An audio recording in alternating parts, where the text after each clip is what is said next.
Welcome to yet another episode of Shortcast Over Coffee. My guest today is Chief Tim Chavez from the State of California Department of Forestry and Fire Protection, also called Calfire. As many of you would know, wildfires are a major threat in California, especially during the hot, dry summer and fall months. Massive wildfires frequently break out across the state, burning hundreds and thousands of acres. These intense fires are difficult to contain, often cause tremendous damage. Chief Chavez has been with Cal Fire for over 40 years and has huge amount of experience with putting off challenging fires like the Campfire in 2018.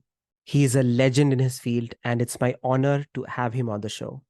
In this episode, I will talk to Chief Chavez about his own journey as a firefighter, how technology has helped Cal Fire, major learnings from recent fires in California, and what we as a society should learn from them. Without further ado, let's get into the conversation. Hi, Tim. Welcome to the podcast. Hi, I'm glad to be here. I was reading about you, and it turns out that you went to Colorado State University Yes. for a degree in forest fire service. And this is late 70s, from what I understand. Yes. It's an early enough age for someone to pick something so challenging. Did you always want to be a firefighter? What motivated you to take this major? Well, I consider myself lucky because since I was 10 or 11 years old, this is always what I wanted to do. And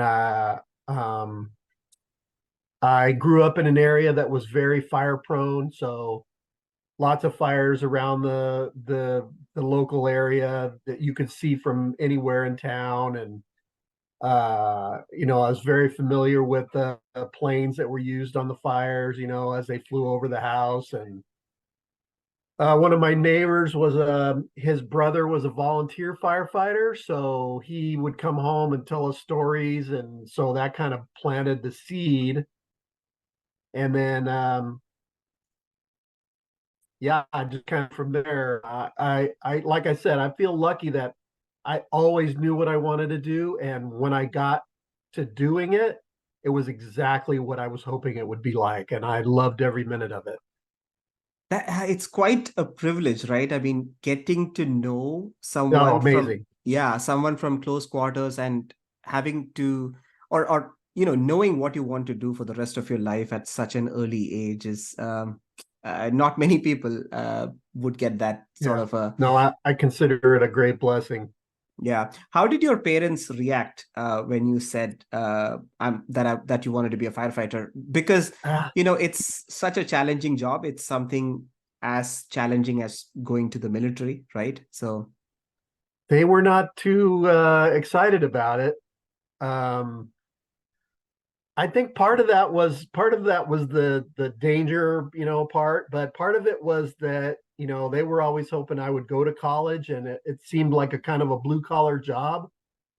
But when I was able to point out to them that there was some academics involved, and here was these degree programs, and I was wanting to I applied to University of Montana, Colorado State University, and I think at the time it was University of Washington that all kind of had a small fire program with wildland fire management at the time, and I got accepted to Colorado State, so I was very excited to go, and that kind of smoothed it over a little bit for them, but yeah, it was a tough sell.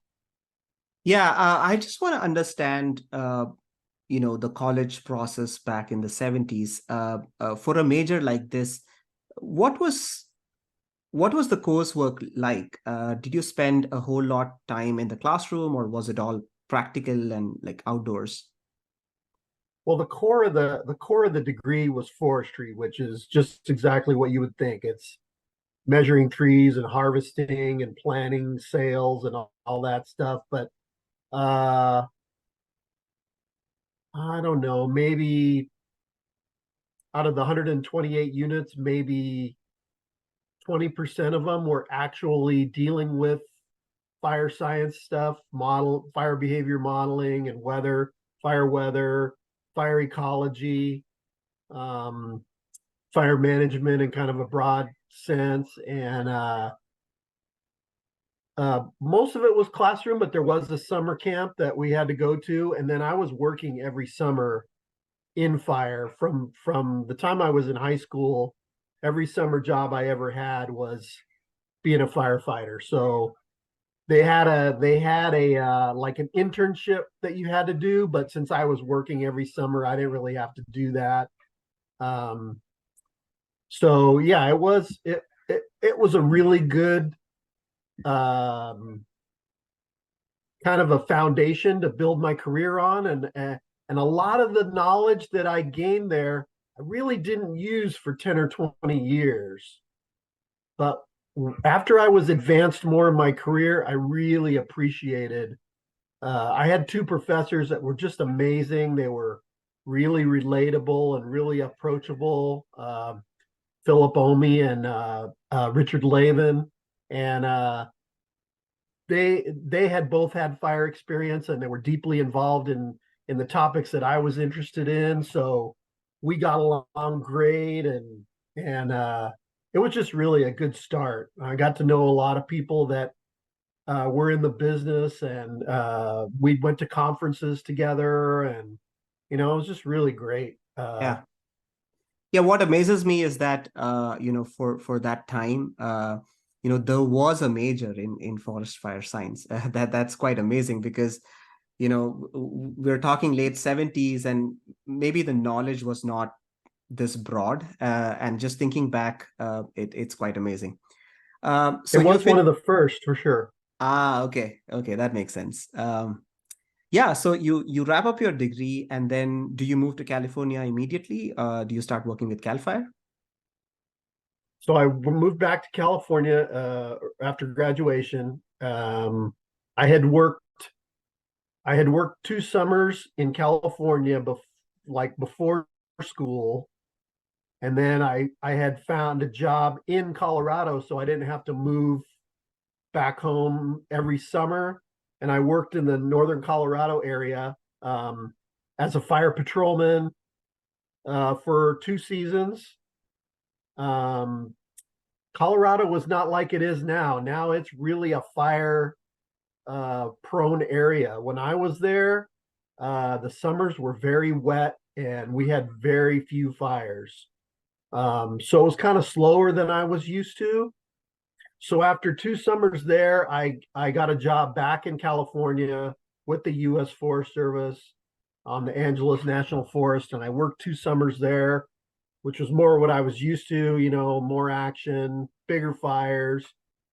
Um, I was a fuels specialist, which meant I went around measuring and planning burns and stuff like that. But I also got good experience with the local hotshot crew there. I went out with the crew quite a few times those 2 summers, so I got that experience as well, and it was really fun, really good time. And then after graduation, I did come back to Calfire.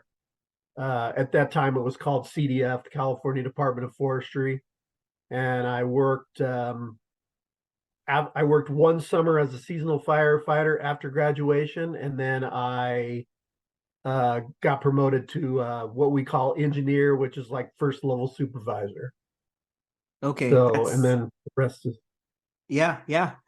That's great. So you have had a long career with Calfire, and let's say beginning of 1990s, right? What was the frequency of fires like in California, and what were some of the ways that Calfire used to fight fires back in the day, and how different was it from how they do it now? uh, the actual work that gets done on the ground is really not that different. It's pretty much the same. There's been some incremental improvements like technology type stuff. Land navigation is a whole lot easier than using a paper map and a compass. The radio communications technology is a little better. Some stuff like the fire hose that we use that you have to carry physically on your back is a lot lighter than it used to be.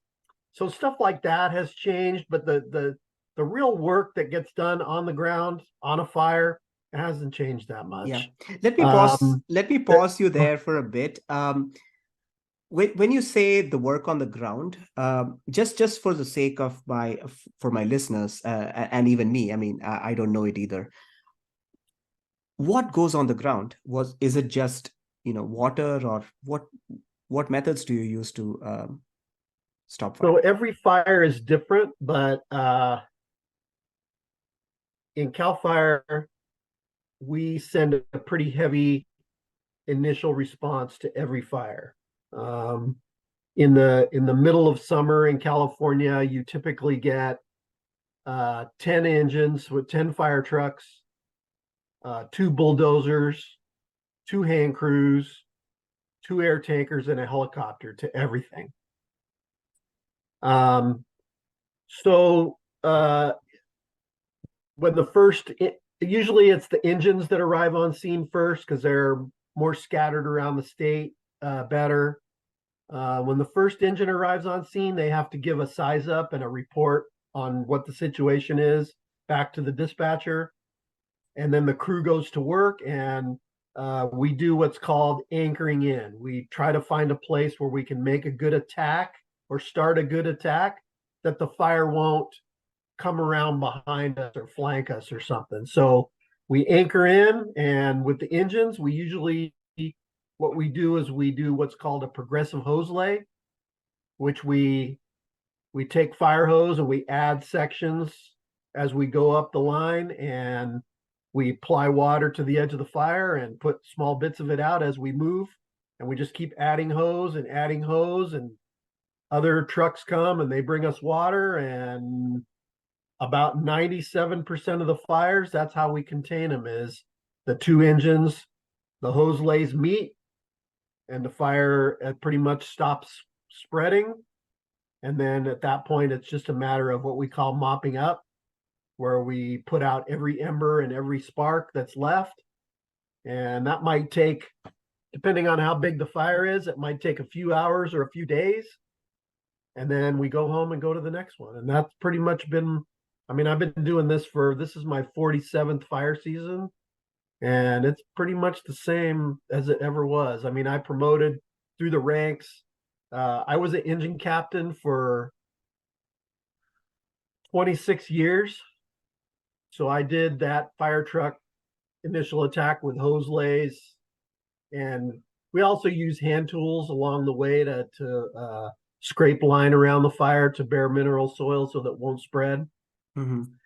And I did that every summer for the last, like I said, for 26 years. And then I promoted to battalion chief, which is like our supervisor.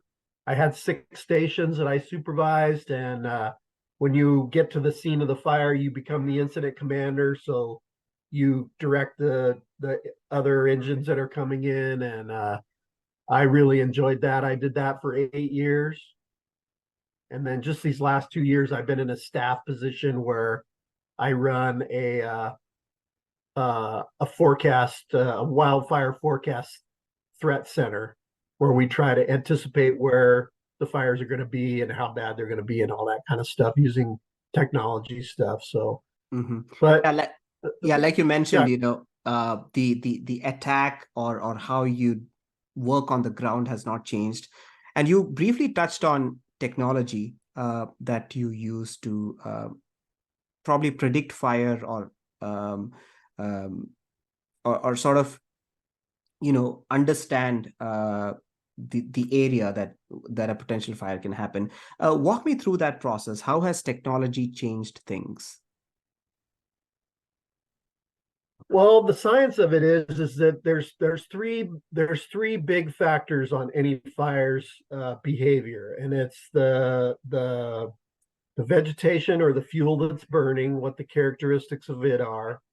The weather is really important, and then the terrain. And the terrain in California, as you may or may not know, is really diverse and pretty much everything you can think of. The vegetation types range everything from desert scrub all the way to the biggest trees in the world, the sequoias and everything in between. And the weather, well, in the summer, it's pretty much hot, dry, and windy every day. Um, so the way that technology has helped us is to try to quantify those effects of those three things, especially in the weather department. That's really the advancements in weather forecasting have been significant. I know most people joke about the weather, but the forecasting is so much better now than it was even 20 years ago. As far as the precision and the timing of events, and wind is really important. So what time the wind blows and what direction it blows out of, those kind of forecasts have really gotten much better. I mean, they're not perfect and they never will be. It's a chaotic system and it's really complex, but so weather forecasting is really important, and the technology has really advanced quite a bit. Terrain is terrain. I mean, there's not much you can say about the shape of the country except how steep it is and how tall it is. That's about it. We've gotten better at, I mean, it's amazing the topographical maps that we use. Some of them date back to the 50s and 40s, and terrain doesn't change much. So there's been some improvements in the really scale and precision of the maps, but maps are maps, and whether it's paper or digital, they're pretty much the same as they ever were. And then the fuels, characterizing the fuels, that's kind of an area where there's a lot of potential to do work with. There's this tool that we are starting to use called LiDAR. It's a laser kind of laser dating and data ranging, where we can kind of paint a 3D picture of the fuels in an area and then use machine learning to quantify, how much fuel is there, what does it weigh, how tall is it, how how is it stratified from the ground to the tops of the trees. So we're making a lot of progress using that technology for fuels, characterizing fuels. So there is a lot of stuff going on in that arena for sure, in the fire behavior prediction. We have a mathematical fire spread model that we've been using, literally the same model since the 70s. Literally, it's the same model mathematically. But the data that we're able to put into it is so much better than it was. I mean, one of my work study jobs in college was doing some beta testing on the original fire behavior, the computer-based fire behavior models, and we had punch cards where you had to go in and type your data in, and it would punch a physical cardboard. It looked like a paycheck, about the size of your paycheck, and it would punch some holes in these cards, and they would go by and you'd punch more data in, and then you would take your cards to the guy and they would put them in the machine and it would read them, and that's how we ran the program. So everything from that to now, that same program literally runs on your telephone 10 times as fast and much better data. So that's where we've come technologically. Yeah, that's amazing. I was actually watching a YouTube video where they had an airplane and they were dumping some chemical on top of the forest. So how I see it is like some kind of a pre-treatment where you apply this chemical and the forest automatically becomes less prone to fire. Tell me more about Well, that ideally that's what happens, but so we have a fleet of 22 air tankers in California that are exclusively in the service of Calfire, and each one of those air tankers carries 1,200 gallons of what we call fire retardant. It's basically a chemical. Uh, it's an ammonium phosphate chemical that when it falls onto the forest fuels, it can put the fire out, but what it really does is it slows the fire down, and it causes the chemical reaction of the flames to be more of a charring or a smoldering than flaming.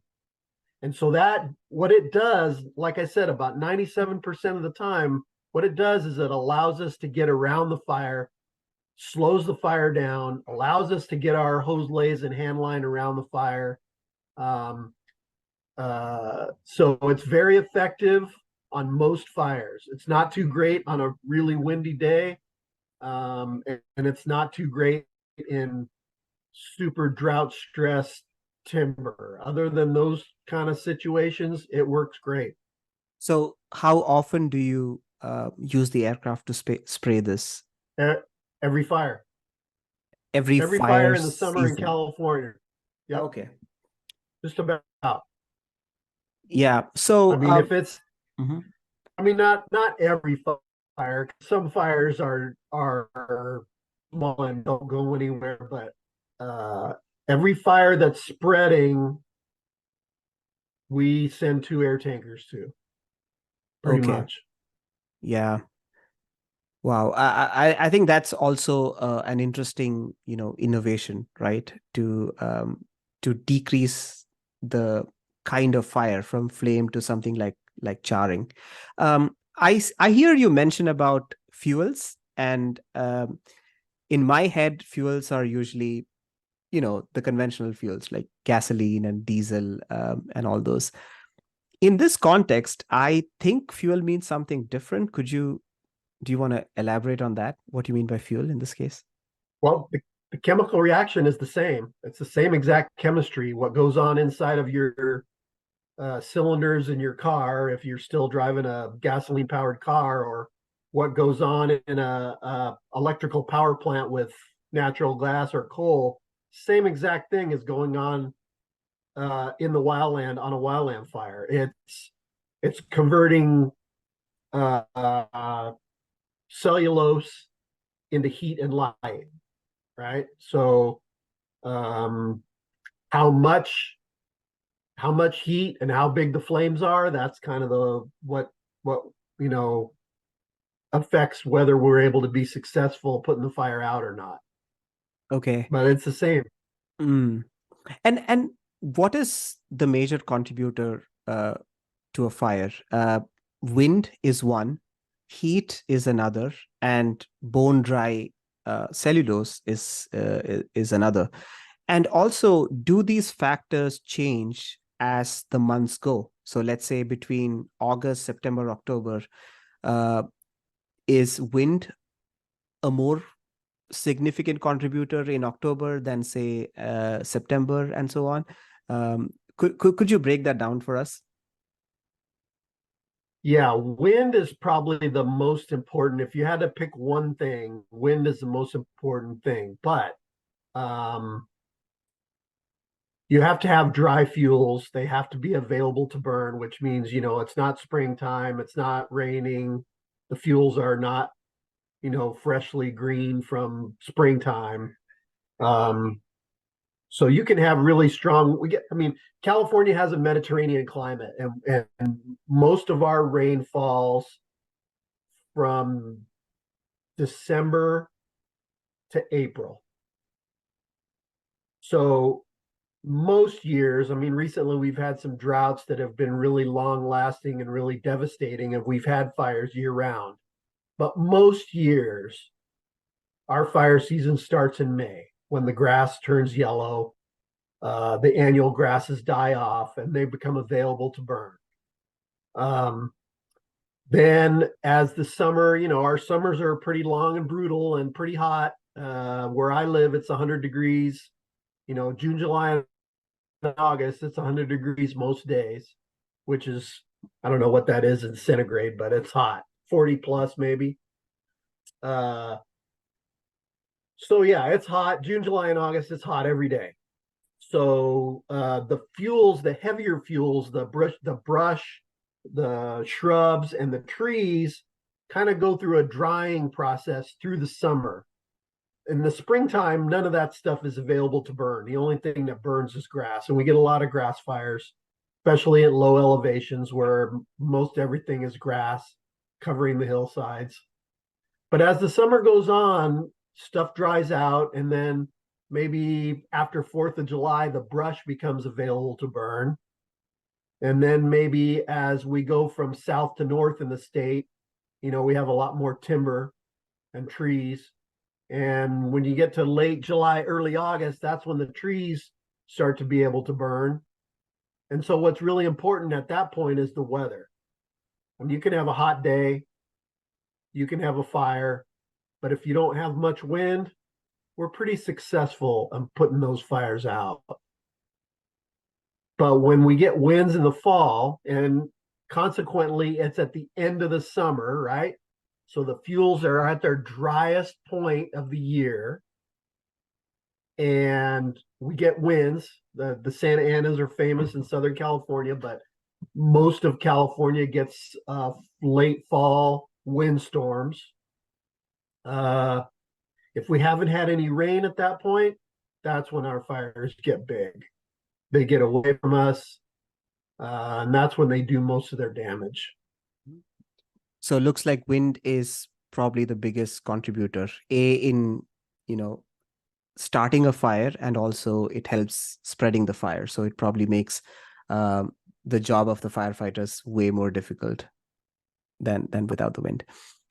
Yeah, when it comes to some types of fires, wind is important in the cause.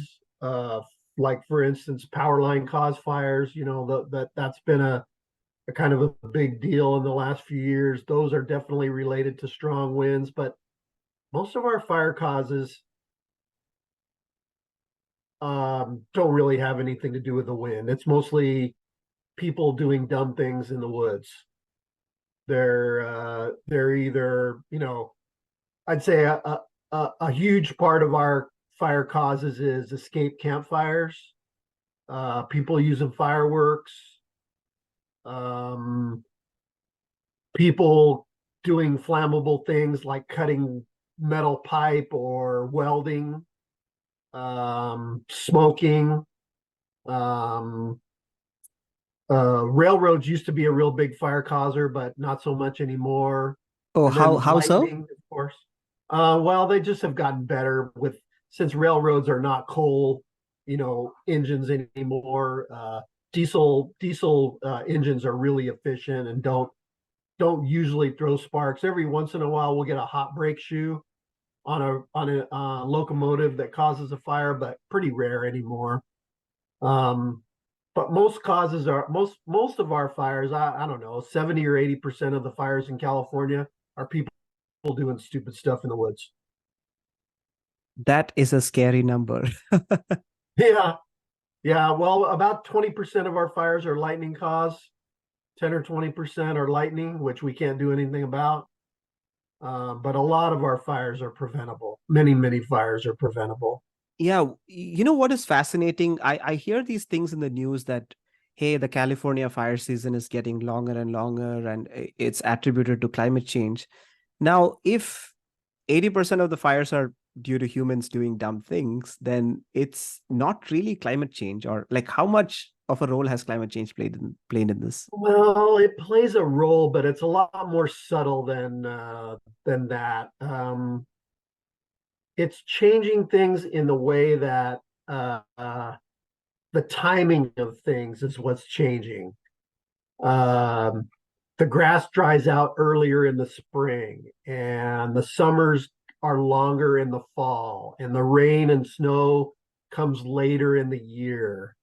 And so our fire season is getting longer, and So the price to some of the pay, days are getting, yeah, so the I'm price sorry. to pay for dumb things is much more because, Yeah, yeah. especially when you get to that fall, September, October, November timeframe.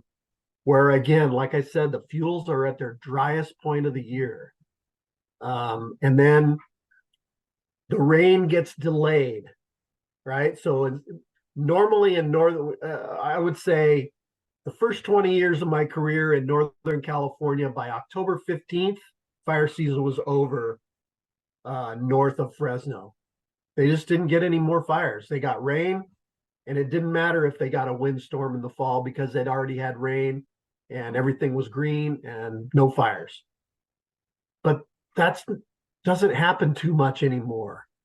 When you think about the big fires in Northern California, the 2017 fires, 2018, uh, the um, the campfire in Chico, those fires occurred when the rain did not come in October and the winds came first. And that's when we get our most devastating. They're difficult to put out. They're usually devastating because they travel so fast and they move into developed areas, which in California, people love living in the rural areas. So there's pretty much not a fire that I've ever been on that didn't have some kind of consideration for protecting somebody's house. That's just a normal situation in California now. And so when you get a big fire in these areas, the damage is going to be devastating. Hmm. You spoke about campfire, and that was one of the important things that I wanted to touch in this episode. Um, how bad was it? I mean, I've seen documentaries and it's been covered quite a bit in the media, but I want to hear from someone who has worked on it. What was the biggest challenge, and just how bad was it? So I'm on an incident management team, which is in Calfire we have 6 teams of about 50 individuals that are it's kind of a side job. It's not our day job. It's not what we do every day all day, but in the summer we get called together. We're on a rotational basis, so there's one team up every week, and our job is to manage these difficult and complex fires. So my team was on call that week, and when you're on call for your team assignment, we kind of pay attention to fires. And I heard about this fire in up above Chico, and it sounded bad. And it was early in the morning. It started at 6:30 or something like that. And by 9 or 10 in the morning, it was looking pretty bad. But when I heard the hospital in Paradise was on fire, I pretty much knew the call was coming, and I started packing my bags. Um, it's a big state, so it takes a long time for some of us to get there. I got there the first night about 10 o'clock at night, and the fire had run all the way from its point of origin, which was way up in the Feather River Canyon, all the way to the outskirts of Chico in one day, which is about, I don't know, I think it's 12 to 15 miles. So when I got there and the fire's burning, it's basically bumping into Highway 99, which is the main north-south thoroughfare in California. And it's freely burning. I mean, there's not enough resources there to put it out. I was like, oh, this is going to be a hard fire. And the first night, the initial attack resources that had been there all day, I mean, those guys, you've seen the documentary, so the things that they saw and the things that they had to do to rescue people were just amazing. Every one of them, every one of those firefighters that first day did heroic things that they never expected to have to do. I mean, we had bulldozers that were clearing roads of wrecked vehicles. We had school bus drivers that were ferrying people in and out of the burn zone. That these aren't firefighters; these are just normal people that were trying to help. We were using drugstores as safe refuge places until they burned down around us. We had one of our chief officers rescued a bunch of people, and they sheltered up in some person's garage until the house burned down around them and they could leave safely. So, stories like that. I mean, so many of my friends, were engine drivers, and they were loading up as many people as they could get in their engine and driving out of the fire because people's cars had caught fire and they were on foot, and just amazing, devastating things happened that first night. So we get there, the team arrives, we take command of the fire the next morning, and at that point, the second day of the fire, most of the damage is done.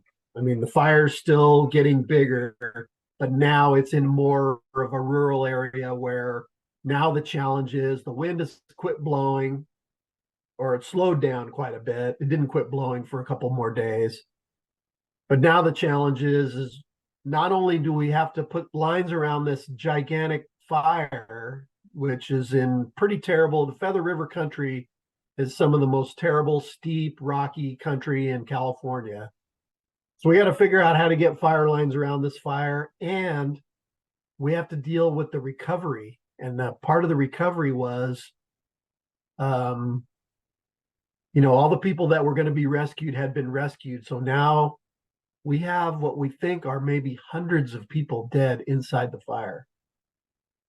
So now part of our operation becomes managing, searching for dead bodies.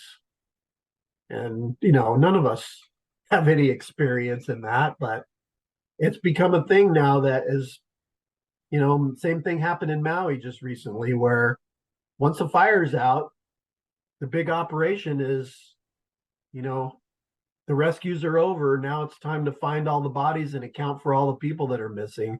And so, in addition to putting out this monster fire, we're not only, doing fire suppression, but we're doing that kind of managing the search and rescue for the people that didn't make it.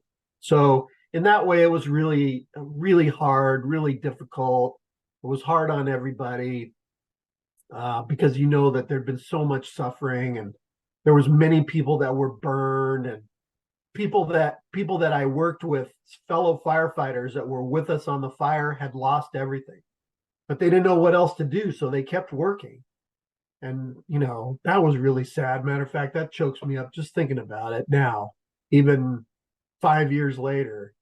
So yeah, that was a really hard fire, and we'd had many large, difficult, and damaging fires, but that has to be the worst one I was ever on. How many sleepless nights? Oh, well, definitely the first 4 or 5. You don't get much sleep because, like I said, California is a big state. So when we pull the trigger to get help, it's coming from a long ways away a lot of times. So once you get everything that's easy, and then stuff is coming, and on that fire, we had resources from all over the United States that came to help, and search and rescue teams from all over the place. So the first few days, you definitely are sleep deprived. If you get 4 hours, that's pretty good. But since then, if you're talking about like thinking about the fire after the fact, I don't lose a lot of sleep over it. Because you know what, most of the time it's time to go to the next one. And there's always going to be another one. That is, yeah, it chokes me up too. What amazes me is that a fire that size was still put out with the conventional hose, fire truck, Yep. Whatever the things you spoke about Absolutely. initially. And that makes me thinking, how do you know where to start? Because we're talking about fires that are spread over like acres and acres of land. You can't, like you said, the mapping of a fire is extremely difficult, even though you have helicopters now. But yeah, back to the question, how do you know where to start? Or you just start? You start at a place that's safe where you can make progress, and we have an expression, you eat the elephant one bite at a time. You make a little bit of progress every day. Some days you lose some lines that get burned over and you have to start over, but you know what? Somehow they all go out. Whether in the case of the case of the campfire, like I said, it was in really difficult country, really steep, really nasty. The middle fork and the west fork of the Feather are just terrible country, just really dangerous to be on foot in. But what happened is since it was late November, it rained, and when you get, we were 15 or 20 days in when that happened, but that is a tremendous benefit when you get rain that's really widespread and you get enough of it that it really puts the fire. It doesn't put the fire out, but it definitely quits moving, and that allows us to get around it. But yeah, it's just you build a little bit of line every day, and you take advantage of places where the fire went out by itself, and you utilize rocky areas or rivers where the fire kind of holds in some of those areas in natural barriers, and you connect the dots, and eventually you get around it, and then you mop up for a week or two, and you go, like I said, you go to the next one. But Yeah. every fire I've ever been on is out today. That's a great achievement. Uh, you know, I mean, sometimes I wonder people living in areas that are, prone to natural disasters, right? Like you talk about New Orleans and Louisiana or Florida, which, there's always a hurricane, and it's common knowledge that there's going to be a hurricane season. And same applies to some of the areas in California. Certainly. Have you spoken to people and asked them, why do you guys live here? Because it's such a big risk. And what has been their They answers? they human nature is that that's not going to happen to me. They see it on TV, they know people that it's happened to, but oh, that'll never happen here.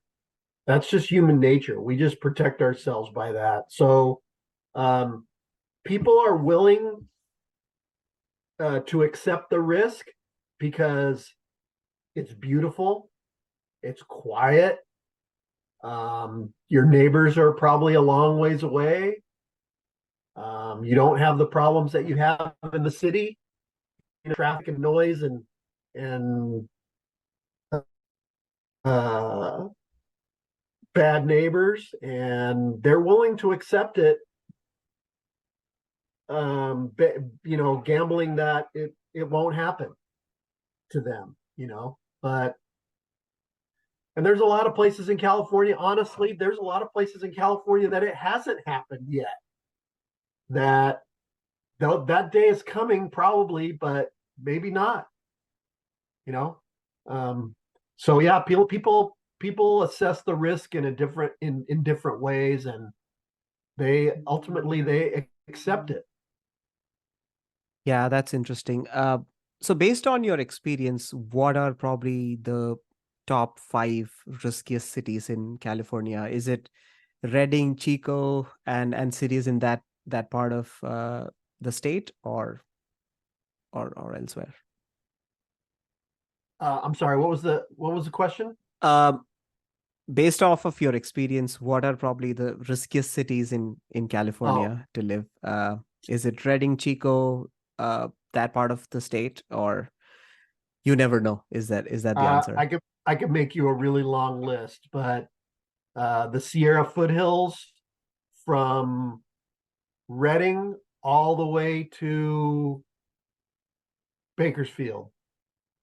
Um, the front country in the LA basin, the foothills in Riverside and San Diego and San Bernardino County, um,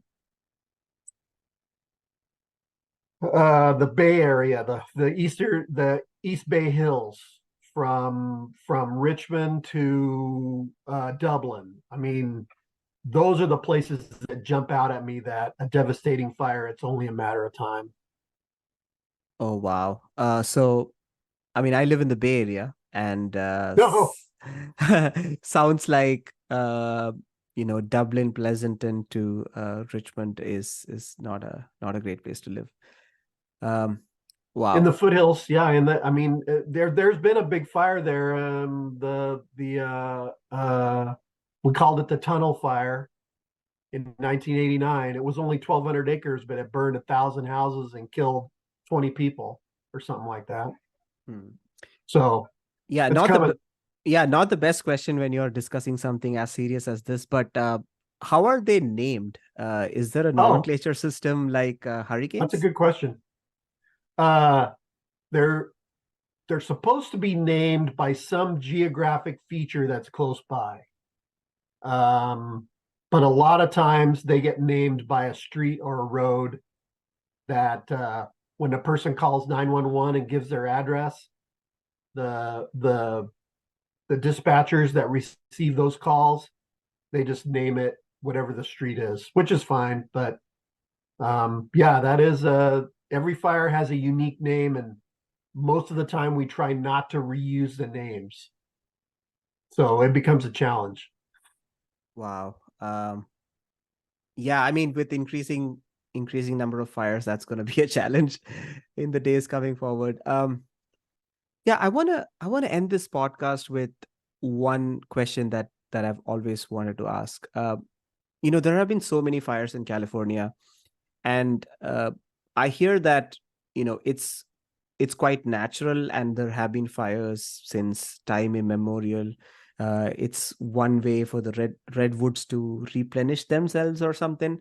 Um, but with so many fires having happened in California, what have been some of the learnings from your experience, and what does Calfire do to learn from those sort of archives of how some fires were put out?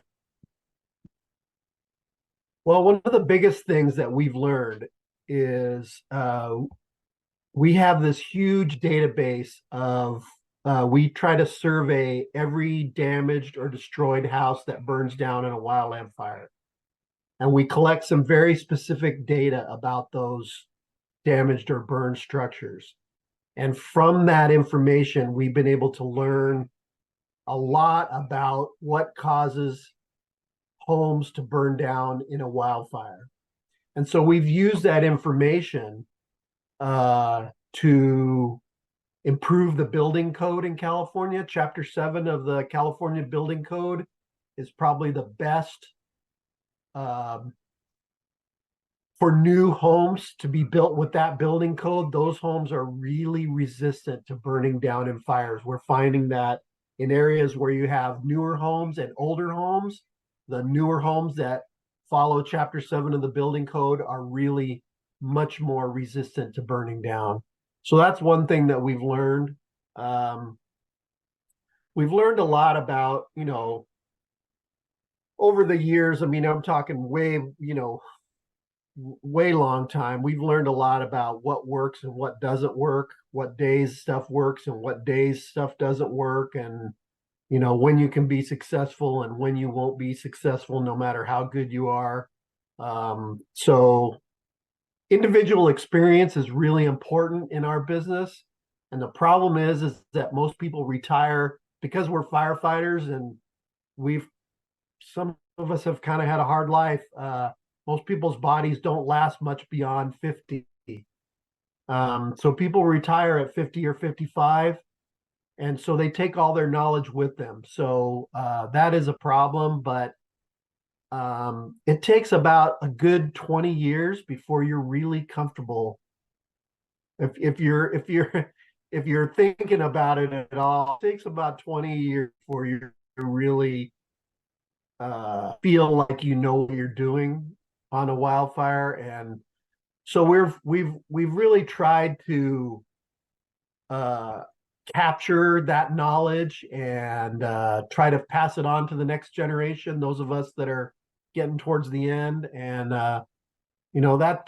that's not just in firefighting, that's everywhere. But that's one thing that we've really learned is that's really important. Yeah, you were telling me about the chapter 7 of the building code of California. I recently did an episode on these 5/1 apartments. Have you heard of those? Just wanted to give you. No, I haven't. Yeah, so 5/1 apartments are these luxury apartments that have sprung up in like major cities where, the first floor is concrete and then everything else is wooden. Hmm. So um, so yeah, I just wanted to ask if they are compliant with the building code 7. If they've been built in the last 10 years, then yes, they are. Okay, so they have to be compliant. There's no workaround. Okay, Yeah, you don't have a choice. that's One other thing that I've really learned is that we could save a lot of, I mean, we as a society, we spend a lot of money rebuilding, like you mentioned about Florida and the Gulf Coast. Those poor people rebuild their homes over and over and over. Same thing happens in California. Um, I think we could save a lot of people's homes if people would retrofit them and harden them to cover up vents and remove wood siding and remove shake shingle roofs and stuff like that. Um, Building hardness into homes is not that hard. It's kind of expensive, but over the long run, I think we could save a lot of money if people would do that instead of waiting for it to burn down and rebuilding.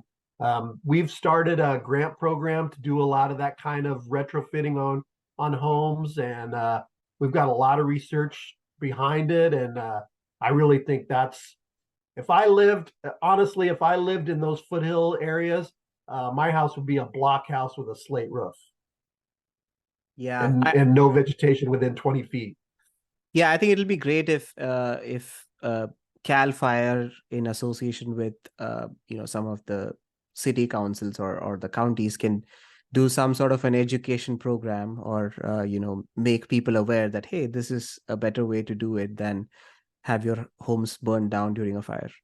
We're trying. We do thousands and thousands and thousands of residence inspections every year. I mean, engine company officers go out and do them. I did them for decades, and we try to coach people on what to do, but uh, we don't have a lot of teeth to enforce those laws. And usually, by the time we start in the spring inspecting people's homes, and by the time we give them a month to do their work and we go back, oh, you didn't do this. So here's another notice. And then we go back another month later and here's another notice, and then fire season's over. So it's a lengthy and not very productive process. Yeah, but it's quite remarkable the efforts that you're taking in not just putting out fire, but educating people to do the right things, and that's quite amazing. I want to ask another question, which is resources versus fires. So has it ever happened that there are way too many fires and you guys were super hard pressed for resources at the time, and how did you see through that phase? Yeah, that happens pretty often, especially when we get two things happening in California where that happens. One, we get hundreds of lightning fires overnight from a lightning storm. Resources get really short really fast, and you have to do what you can do to do the work that you can do with the resources you have at hand. And sometimes helps coming from a long ways away. So might be coming from the other end of the state, might be coming from Nevada, might be coming from Arizona or Oregon or Texas or Montana or wherever it's coming from. It's going to be 2 or 3 days before you get help, and you just have to tough it out and do what you can do and be safe about it. The other time is when we get these fall windstorms and we get multiple fires. I can't remember whether it was 2018. I think it was 2017. 5 out of our 6 Calfire teams got activated overnight.